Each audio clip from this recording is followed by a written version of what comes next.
So I want to congratulate you once again for making it through the Google Ads Dive-In program, right? We've taught you all about setting up the basic Google Ads search accounts, talked about even expanding that into some remarketing to really make your conversion levels go through the roof. We even talked incredibly about, all the tracking methods and making sure you can measure your success as you scale and you go into these other aspects of the Google Ads platform. Now we're going to talk about display and content marketing, right? The need for display and content marketing is all about creating more of that low-hanging fruit. What we talked about in the Google Ads Dive-In program was capturing that low-hanging fruit with that direct response traffic through via keywords or in-market audiences, right? And then being able to increase that and make sure we continue to stay in contact with those customers until we can convert the ones on the fence with Google remarketing. Now we're going to talk about creating more of that low-hanging fruit, generating more of that top and middle funnel traffic, and being able to phrase the typical types of content, and also understanding what types of content are at our basically fingertips, where we can contact at each one of those levels, is what this next slide deck is all about. It's all about how big, what, where, and why. So we're going to give you some very, very valuable material about exactly where and when you can contact these customers and the different modalities, right? So moving on to the first slide, right? I just want to talk about the agenda, right? First of all, we're going to talk about why content marketing. What's the need for it? Why is it not, the perception a lot of times in my experience with business owners is that, all I really need to do is put my ad out on Google and everybody will come flocking to me, right?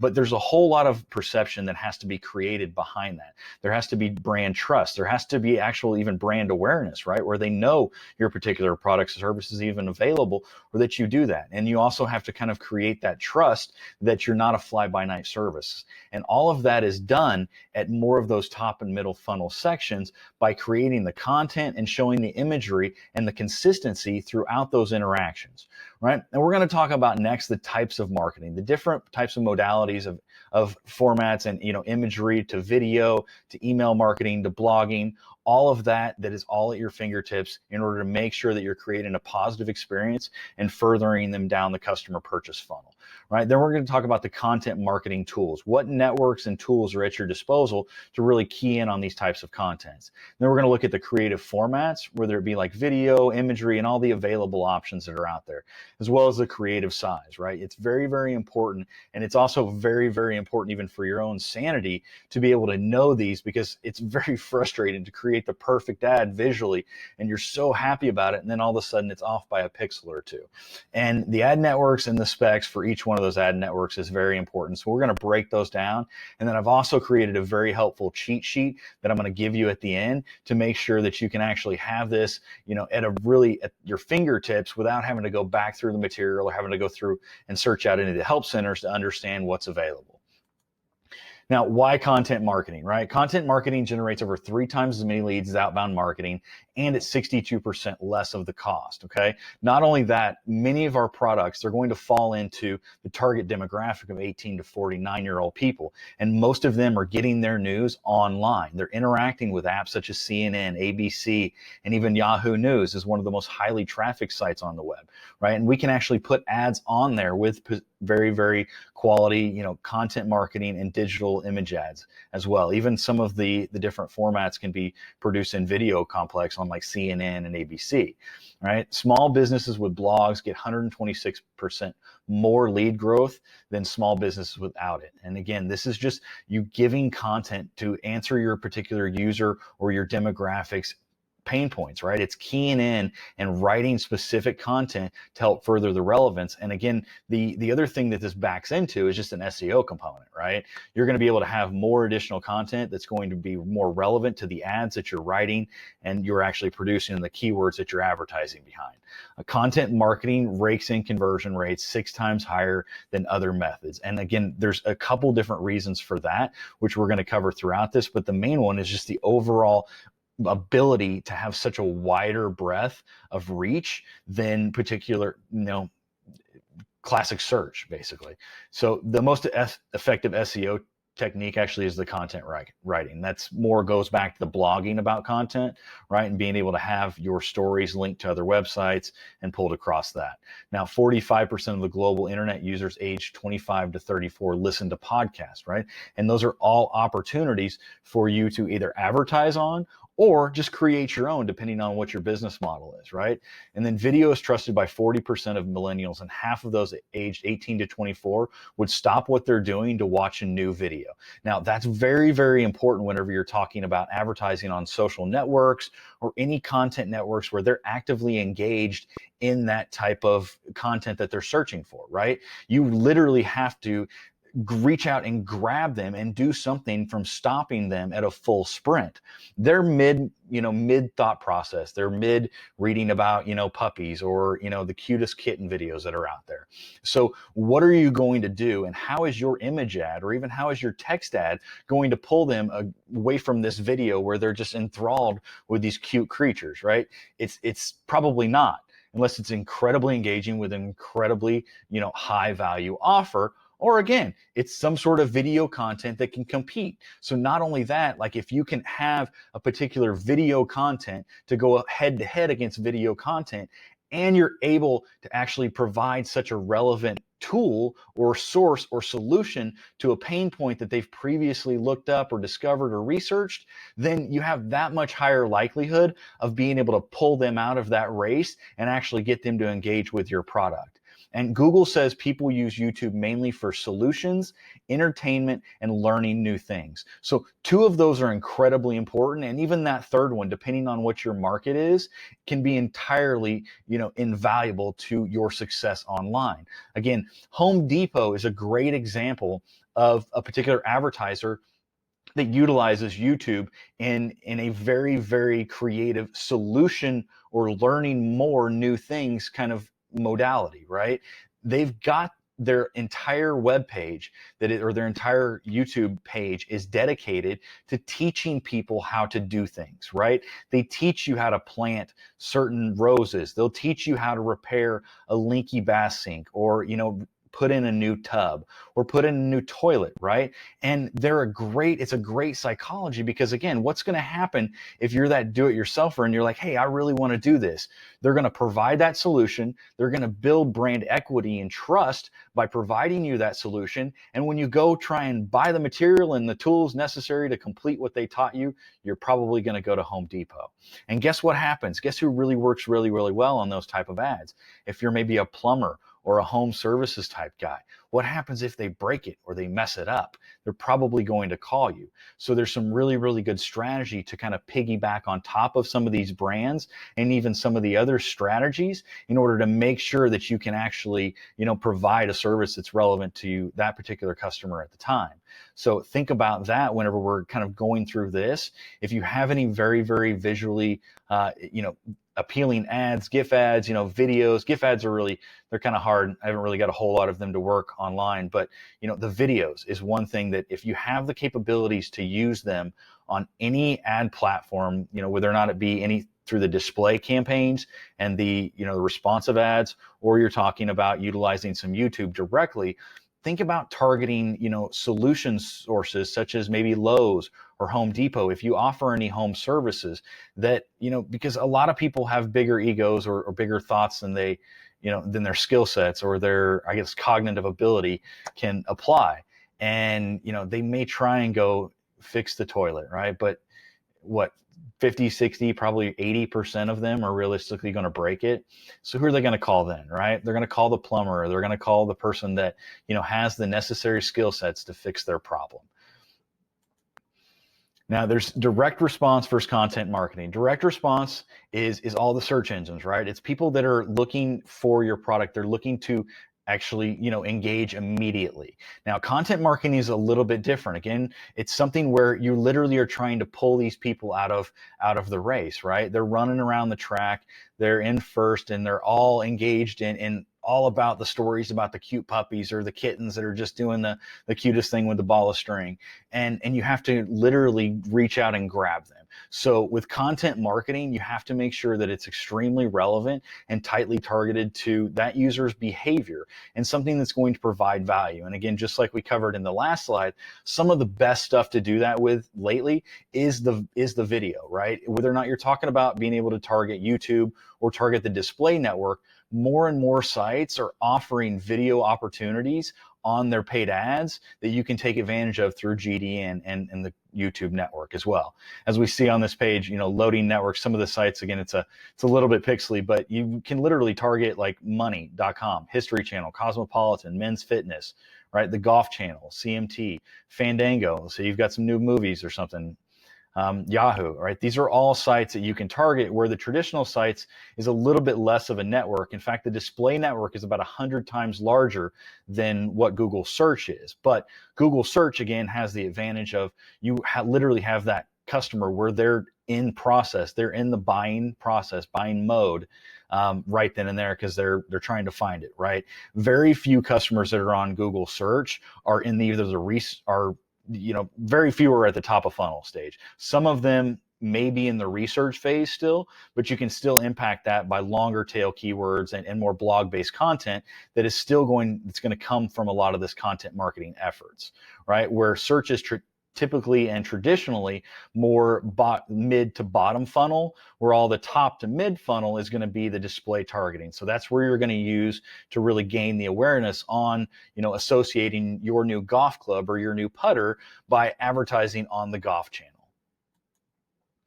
So some of the different content marketing tools that are out there, again, you have social media, right? A lot of people are this is kind of the big hype right now with all the courses and with everybody, trying to just advertise from clicks and shares. I think with the conversion metrics that they've started going to, I think these are going to be much more valuable as well for e-commerce sites and lead gen as well as we get down the road.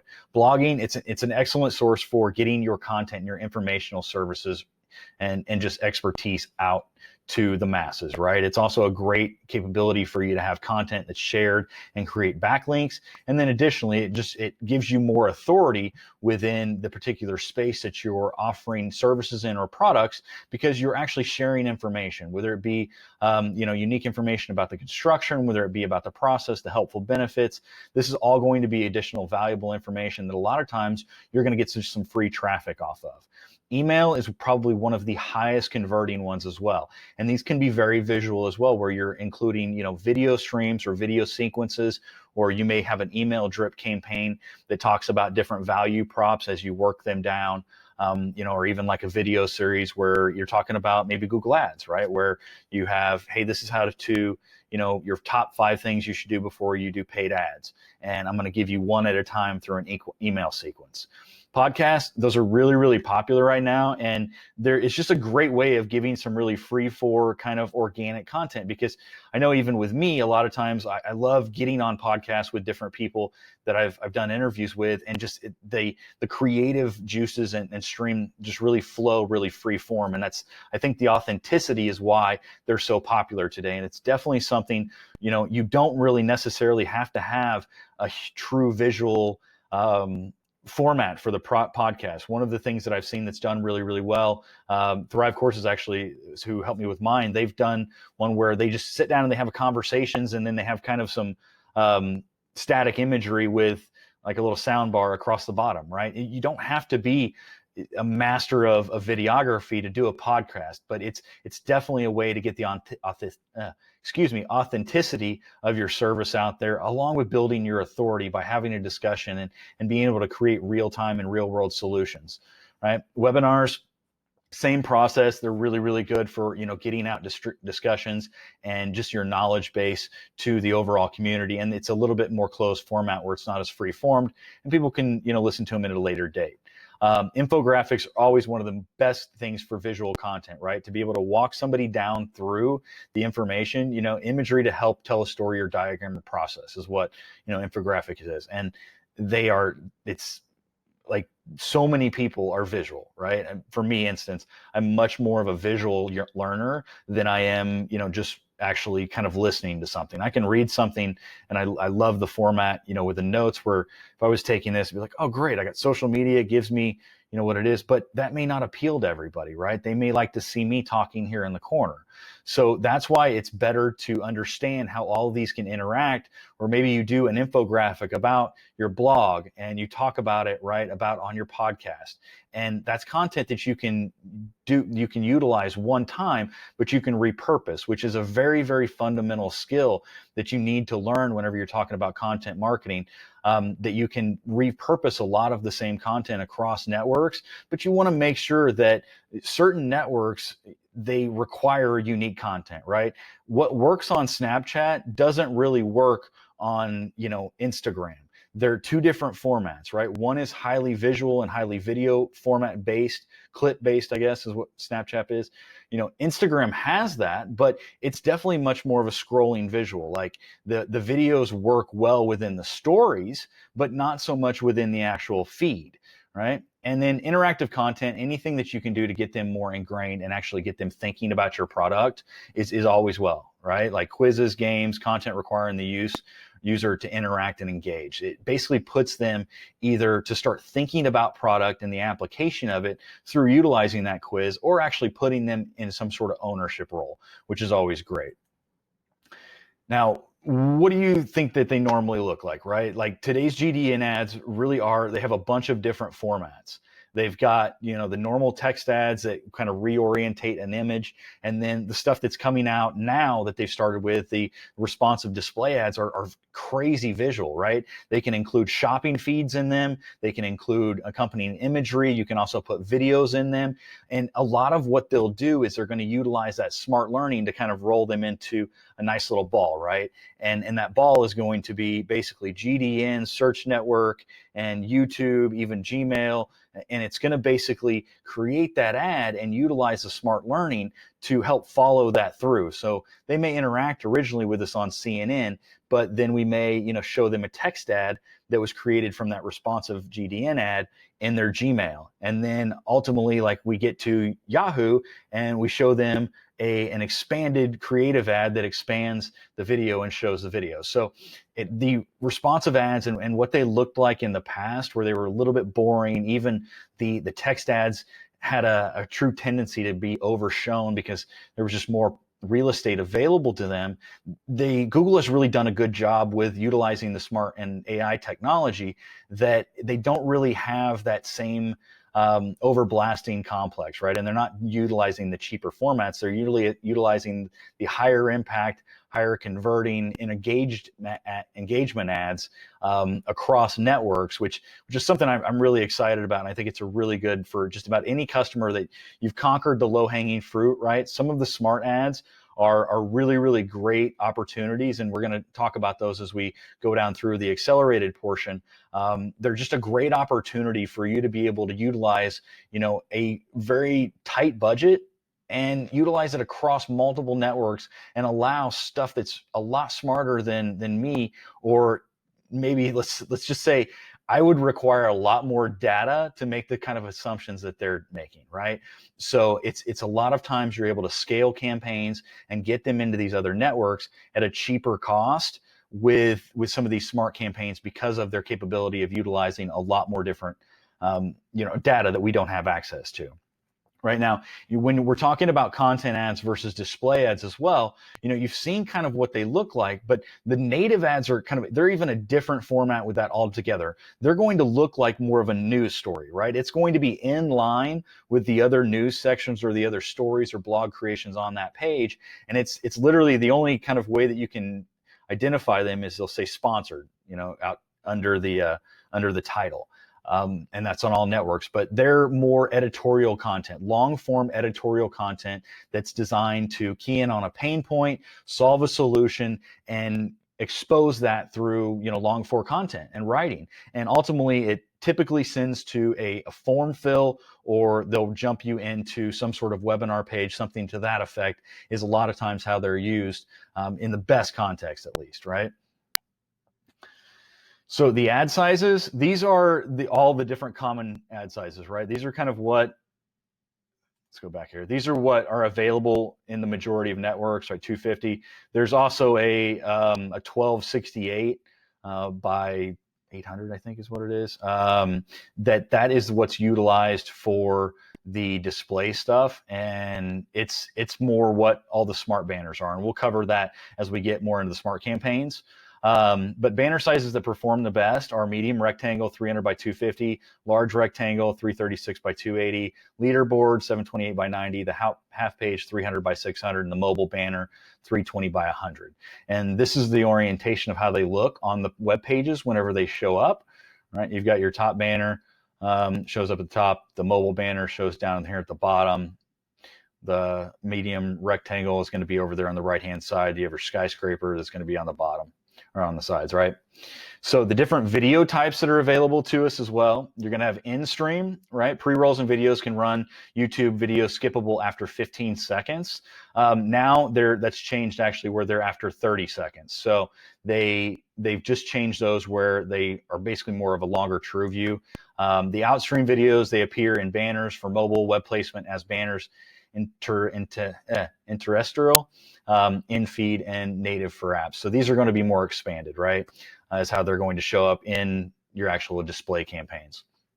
TrueView shopping ads, these are going to be incorporated within the shopping feed. So whenever you show the actual TrueView video up here, your shopping feed is going to display down below with relevant products that are related to the particular ad.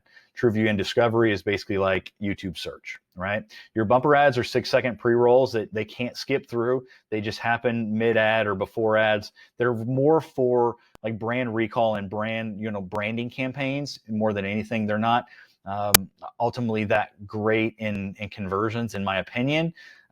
Just again, it kind of depends on what your strategy is, but I've always used the 6-second pre-rolls more for branding of stuff and brand recall. That just to kind of spur that top of mind awareness of particular brands. The YouTube masthead, it's really expensive. So I don't even know what to say on that one. Like whenever I worked for Google, whenever I worked with Google at their ETO, like it was so much. It was like $175,000 to get it for an hour or a day. And like it was just nuts. And then your in display is videos distributed across the Google Display Network on partner sites, right? So that's just going to be, your YouTube ads that are pushed out. They're actually not YouTube ads. They're created as display campaigns, and they're pushed out across the different websites that support video content. So now these next slides are just all about the ad networks, right? These are just the available ad networks. You've got Bing, Google and Bing, Yahoo, LinkedIn is a good partner network for some content marketing as well, Facebook, Instagram, Twitter, Snapchat. These are content marketing vessels. Then you've got our spec sheet, right? This is the cheat sheet that I would definitely encourage everybody to print off and just put up on your computer, those kind of things, because it'll tell you the valuable metrics you need before you start creating display campaigns and don't have the proper ad size, just because it's kind of frustrating. And not only that, if you have somebody creating your ads and they create the wrong size, then you've wasted your money. So that's all about display and content marketing. Again, if you have any questions about this, hop into the Facebook group. I love talking about strategy, about display and content marketing. It's one of those things where people consider direct response, the most accurate because it's that bottom funnel, lower funnel, and it's keyword driven, where the reality of it is if you really get creative and hyper focused on layering the targeting, very, very tightly with the tight message, then display can convert at just as high a rate. And you can actually even get above 1% CTRs pretty easily with the proper content creation and structure of the campaigns and proper targeting overlap. So I'm going to see you in the next lesson. We're going to dive more into the display targeting and how to get really these campaigns fired up and kicking on all cylinders to make your conversions go through the roof. We'll talk to you then.